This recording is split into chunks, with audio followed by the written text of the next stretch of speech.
একটি ডিম, আটা বা ময়দা, হাতে মাত্র 10 মিনিট সময় 10 থেকে 12টা প্যানকেক এভাবে বানিয়ে নেওয়া যায়। বিকালের নাস্তায় বাচ্চাদের টিফিনে খুবই অল্প সময় অল্প উপকরণে এই প্যানকেকগুলো তৈরি করে নেওয়া যায়। বাচ্চারা তো খুবই মজা করে এই প্যানকেকগুলো খেয়ে থাকে। হ্যালো এভরিওয়ান, আসসালামু আলাইকুম। আমার নতুন আরেকটা ভিডিওতে তোমাদের সবাইকে জানাচ্ছি স্বাগতম। কেমন আছো তোমরা সবাই? আশা করি যে যেখানে আছো সবাই ভালো আছো। আলহামদুলিল্লাহ, আমিও ভালো আছি। আমার পরিবারের সবাইকে নিয়ে দোয়া করি তোমরা যেখানে থাকো সবাই ভালো থাকো। আমি একটা বাটি নিয়ে নিলাম, বাটির মধ্যে একটা ডিম দিয়েছি। আজকে একটা ডিম দিয়ে প্যানকেকগুলো বানিয়ে নেব। এবার দিয়ে দেব চিনি। মিষ্টির পরিমাণটা যে যার মতো করে দিতে পারেন। যত বাচ্চারা মিষ্টিটা একটু বেশি খায়, তাই মিষ্টির পরিমাণটা একটু বেশি দিলে ভালো হয়।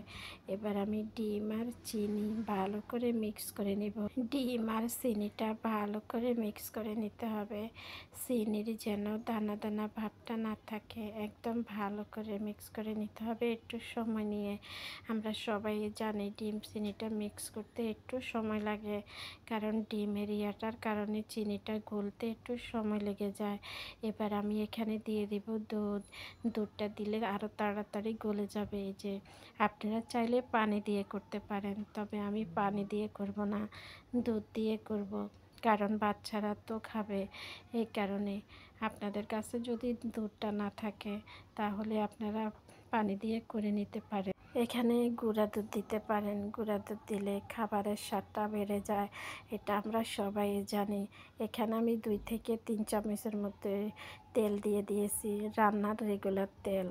ও তেলটা দিয়ে এবার ডিম চিনি দুধ ভালো করে মিক্স করে নেব। এবার অনেকে ভাবতে পারে ডিমের গন্ধ আসবে, একদমই ডিমের গন্ধ আসবে না। এখানে ব্যানানা এসেন্স দিতে পারেন, ওটা যদি হাতের কাছে না থাকে 2টা এলাচ ভালো করে ভেজে নিয়ে গুঁড়া করে এলাচের গুঁড়া দিতে পারেন। এলাচের গুঁড়া দিলে কখনো ডিমের গন্ধ আসে না। ডিম চিনি তো আমার ভালো করে মিক্স হয়ে গেছে। এবার আমি এখানে আটা দিয়ে দেব। আজকে কিন্তু আমি আটা দিয়ে প্যানকেকগুলো তৈরি করে নেব। একটা চালনের মধ্যে আমি আটা নিয়ে নিয়েছি। আটা আমি এখানে 1 কাপের থেকে বেশি আছে আটা। এবার চালন দিয়ে আস্তে আস্তে চেলে আমি ডিম আর চিনির সাথে মিক্স করে নেব। একবারে আটাগুলো দিব না, একবারে দিলে গুলিয়ে নিতে সময় লাগে। অল্প অল্প করে এভাবে মিক্স করে নিলে খুবই অল্প সময় অল্প তাড়াতাড়ি হয়ে যাবে। এভাবে আটা চিনি দুধ ভালো করে মিক্স করে ফ্রিজে রেখে দেওয়া যাবে। সকালবেলা ঘুম থেকে উঠে শুধু ভেজে বাচ্চাদের টিফিনে দিয়ে দিতে পারেন। খুবই পছন্দ করে কিন্তু বাচ্চারা এই প্যানকেকগুলো খেয়ে থাকে। এ পর্যন্ত আমার আপু ভাইয়ারা যারা আমার সাথে চলে এসেছেন, একটা লাইক দিতে ভুলে গেছেন, একটা লাইক দিয়ে দিবেন। আর আমার ভিডিওগুলো দেখেন, এখন আমার চ্যানেলটা সাবস্ক্রাইব করেন, চাইলে আমার চ্যানেলটা সাবস্ক্রাইব করে রাখতে পারেন। আমি যখন যে ভিডিও আপলোড করব আপনাদের কাছে নোটিফিকেশন চলে যাবে। আপনারা আপনাদের সময় সুযোগ বুঝে ভিডিওটা দেখে নিতে পারবেন। যারা এই কাজগুলো করে দিয়েছেন তাদেরকে জানাচ্ছি অসংখ্য অসংখ্য ধন্যবাদ। আটাটা তো আমার দেওয়া হয়ে গেছে, আমার কাছে মনে হয়েছে আর একটু পাতলা করতে হবে, তাই আর একটু দুধ দিয়ে দিলাম। দুধ দিয়ে এবার আমি চামচ দিয়ে গুলিয়ে নিব। এটা দিয়ে গুলাইতে মনে হয় কষ্ট হচ্ছে। এবার আমি একটা চামচ দিয়ে ভালো করে মিক্স করে নিব। একটু সময় নিয়ে করতে হবে এই কাজটা ভালো করে করতে। এই প্যানকেকগুলো বানানোটা খুবই সহজ। ব্যাটারটা রেডি করতে যতটুক সময় ওটুক সময় লাগে, ভাজতে কিন্তু সময় লাগে না। খুবই অল্প সময় প্যানকেকগুলো ভেজে নেওয়া যায়, একদম খুবই অল্প সময়। আর এই যে আমার ব্যাটারটা কিন্তু একদম রেডি। এখন কিন্তু আমার অনেক আপুই আছে খুব সুন্দর করে কেক বানিয়ে নিতে পারে। আর কেকের ব্যাটারের মতোই হবে প্যানকেকের ব্যাটারটা।